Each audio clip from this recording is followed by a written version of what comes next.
Part 1. The Bleach. Lunch break had just begun at Rosewood High, and the cafeteria buzzed with the typical noise of trays clattering, students laughing, and gossip flying across tables. Seated in the corner, as always, was 15-year-old Ayanna, quiet, smart, and known for her long, beautiful, natural curls that flowed like silk past her shoulders. She didn't bother anyone. In fact, she barely spoke unless spoken to. But to a group of mean girls, led by Kylie Blonde, popular and obsessed with TikTok clout, Ayanna's quiet confidence was a threat. They hated how effortlessly Ayanna carried herself, how teachers praised her, and how even the jocks stopped to compliment her hair. "She thinks she's better than everyone," Kylie sneered one afternoon. "Let's see how special she looks with fried hair." The next day, they made their move.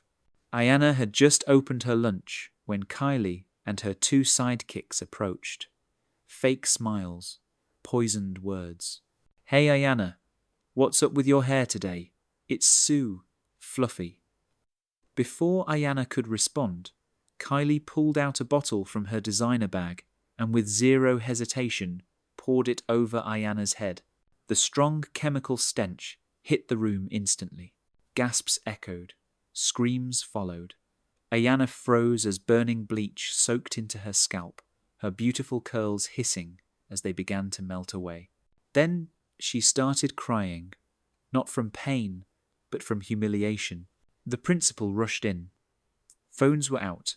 People were filming. But no one saw Ayanna's father walk in. Not yet. Part 2. Her father. By 3 p.m., Ayanna sat in the nurse's office, wrapped in a towel, her scalp still stinging, her tears dried, but her soul shattered. The school tried calling her parents earlier, but only reached voicemail until now. The silence shattered when a deep, commanding voice echoed through the halls. "Where's my daughter?" Heads turned, eyes widened. Standing at the entrance of the office was a tall man in full military dress uniform, broad shoulders, dozens of medals, and a presence that instantly made the assistant principal stammer. "See, Colonel Washington, sir." Ayanna's father stepped inside like a thunderstorm in human form. He knelt beside his daughter, gently touching her shoulder. "I'm here, baby." She looked up with tired eyes. "They poured bleach in my hair, Daddy." He stood, face stone cold. "Where are they?" Security tried to intercept, but the colonel flashed his ID and brushed past them like paper dolls. Within minutes, Kylie and her gang were escorted into the main office. He didn't yell, he didn't touch them, but he did speak. "You think pouring bleach on a black girl's hair is a prank?" he said, his voice like steel wrapped in fire. "You assaulted my child. And trust me, I'm not just her father. I'm a US Army judge advocate, with clearance high enough to end your college dreams before they start." Their smiles disappeared. "You just committed a hate crime," he continued, "and I promise you every lawyer in this state will know your names. I will press charges, file civil suits, and make sure this goes public." Kylie's face paled. I didn't mean." He cut her off. "You meant to hurt. Now it's time to learn." Within days, news stations picked up the story. The school suspended the girls indefinitely. The superintendent issued a public apology. But more importantly, Ayanna's case sparked national outrage. Activists rallied. Laws were reviewed. And her father, calm and calculated, led it all with one mission: no more silence for our daughters. And Ayanna? She returned to school a week later, head shaved, crown high. The girl whose hair they tried to erase had become the face of a movement they'd never forget. Part 3. The Rise of Ayanna. The day Ayanna returned to school bald, proud, and flanked by her father was the day everything changed. As she stepped onto campus, her head bare and gleaming in the sun, silence fell over the courtyard. Whispers stirred. But no one dared laugh. Not after what had happened. Not after the media storm.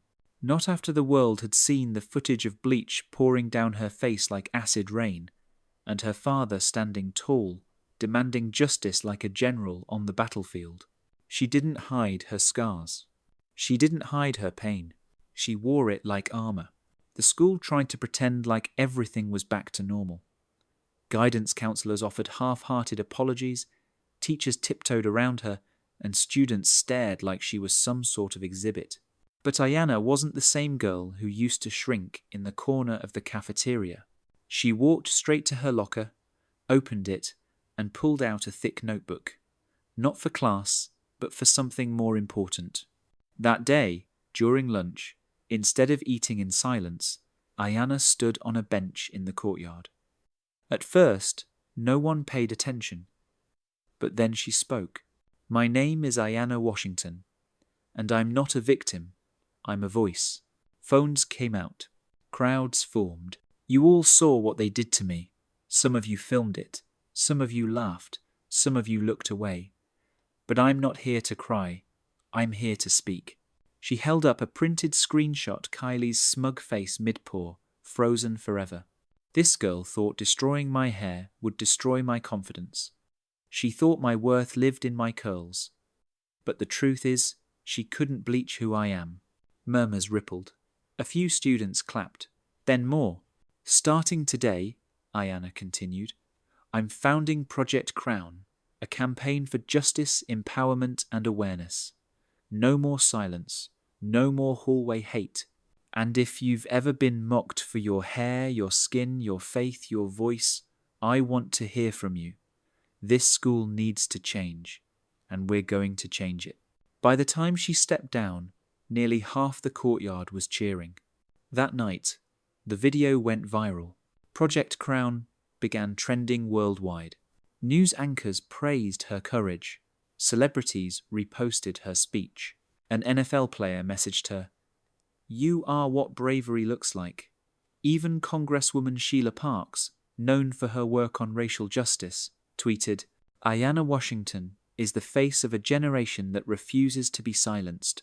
Project Crown has my full support." But not everyone celebrated her rise. Kylie and her crew, facing hate crime charges, tried to play the victim. They appeared on a local talk show with their parents, crying crocodile tears. "It was just a prank," Kylie sniffled. "I didn't know bleach would, cause damage." The backlash was instant. Viewers weren't buying it. Ayana's father, always precise, released a powerful statement through his military legal office. "We don't accept ignorance as an excuse for violence. Actions have consequences. My daughter's trauma is not a footnote in someone else's redemption arc." Court proceedings began 2 weeks later. The school board was forced to testify. So were Kylie's parents, wealthy, connected, and visibly uncomfortable under public scrutiny. But Ayana? She took the stand with her head high. "I didn't ask for attention," she said calmly. "I asked for safety, for respect. No student should fear being attacked for how they look. I lost my hair, but they lost their humanity." Her words echoed through the courtroom like thunder. As the trial unfolded, Project Crown exploded across the nation. Ayana was invited to speak at schools in other states. She appeared on major TV shows. A documentary crew started following her. And through it all, she stayed grounded. She still did her homework, still called her grandma every Sunday, still drank mango smoothies and read graphic novels in her room. But now, she was more than Ayana. She was a movement. At Rosewood High, things shifted dramatically. The dress code, which had once punished black girls for wearing their natural hair too big, was rewritten. Teachers received diversity and cultural sensitivity training. A Black History elective was added to the curriculum. The bullies were expelled permanently, and legal proceedings continued. Ayana's campaign collected over 500 stories from students across the country, kids who had been mocked, punished, or attacked for how they looked. Each story was published anonymously on a dedicated website, drawing in more allies by the day. She even caught the attention of a Hollywood producer. They wanted to make her story into a film. But Ayanna wasn't interested in fame. She had bigger goals. Months passed. Her hair began growing back thicker, healthier, stronger. She smiled the first time she brushed it and saw curls returning like defiant little soldiers. Her father, still ever present and protective, told her one night over dinner, "You've done more in 6 months than most adults do in a lifetime." "I'm just getting started," she replied. He nodded proudly. The world's watching now. One morning in June, Ayanna received an envelope with a gold seal. She opened it slowly. Her eyes widened. It was a letter from the White House. She'd been invited to speak at the Youth Leadership Summit in Washington, D.C., to stand at the podium and share her message with the nation. When Ayanna stepped on stage that summer, dressed in royal blue with her natural curls back in full bloom, the audience of thousands rose to their feet. She took a deep breath and said, "They poured bleach on my hair, thinking it would erase me. But what they didn't realize was that fire only purifies gold, and now I shine brighter than ever." The applause thundered. The world finally saw not just a girl with scars, but a leader who refused to break. And from that day forward, wherever Ayanna went, change followed. She wasn't just the girl they tried to humiliate. She was Ayanna Washington, the girl who turned pain into power, and no one would ever forget her name.